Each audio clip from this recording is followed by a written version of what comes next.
श्री हरि विष्णु भगवान की जय। चलिए सुनते हैं बृहस्पतिवार व्रत की कथा।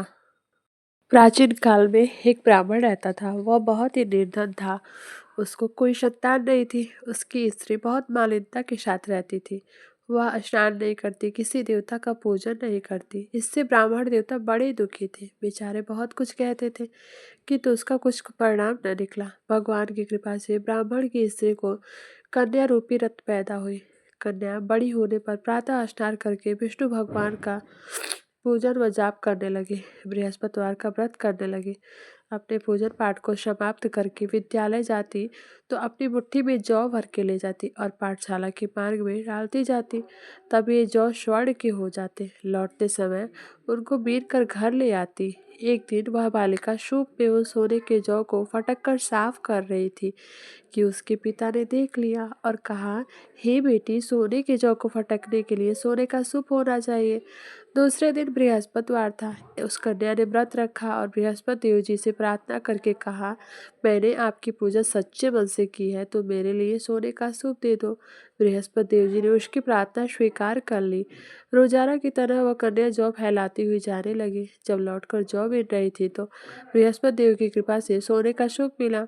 उसे घर ले आई वह और उसमें जौ साफ करने लगी, परंतु उसकी माँ का वही ढंग रहा। एक दिन की बात है कि वह कन्या सोने के सूप से जौ साफ कर रही थी।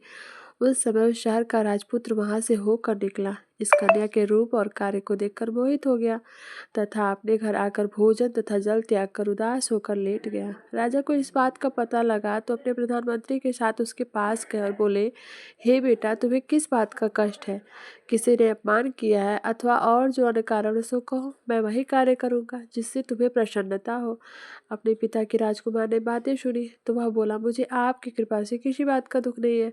किसी ने मेरा अपमान नहीं किया है, परंतु मैं उस लड़की के साथ विवाह करना चाहता हूँ जो सोने के सूप में जौ साफ कर रही थी। यह सुनकर राजा आश्चर्य में पड़ गया और बोला, हे बेटा, इस तरह की कन्या का पता तुम ही लगाओ, मैं उसके साथ विवाह अवश्य कर दूंगा तेरा।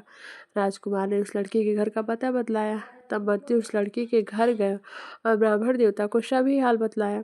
ब्राह्मण देवता राजकुमार के साथ अपनी कन्या का विवाह करने के लिए तैयार हो गए तथा विधि विधान के अनुसार ब्राह्मण की कन्या का विवाह राजकुमार के साथ हो गया। कन्या के घर से जाते ही पहले की भांति उस ब्राह्मण देवता के घर में गरीबी का निवास हो गया। अब भोजन के लिए भी अन्न बड़ी मुश्किल से मिलता था। एक दिन दुखी होकर ब्राह्मण देवता अपनी पुत्री के पास गए। बेटी ने पिता की दुखी अवस्था को देखा और अपनी माँ का हाल पूछा। तब ब्राह्मण ने सभी हाल कह सुनाया। कन्या ने बहुत सा धन देकर अपने पिता को विदा कर दिया। इस तरह ब्राह्मण का कुछ समय सुखपूर्वक व्यतीत हुआ। कुछ देर बाद फिर वही हाल हो गया। ब्राह्मण फिर अपनी कन्या के यहाँ गया और सारा हाल कहा तो लड़की बोली, हे पिताजी, आप माता जी को यहाँ लिवा लाओ, मैं उसे विधि बता दूंगी जिससे गरीबी दूर हो जाएगी। वह ब्राह्मण देवता अपनी स्त्री को साथ लेकर पहुंचे तो अपनी माँ को समझाने लगी, हे माँ, तुम प्रातः काल प्रथम स्नान आदि करके विष्णु भगवान का पूजन करो तो सब दरिद्रता दूर हो जाएगी। परंतु उसकी माँ ने एक भी बात नहीं मानी।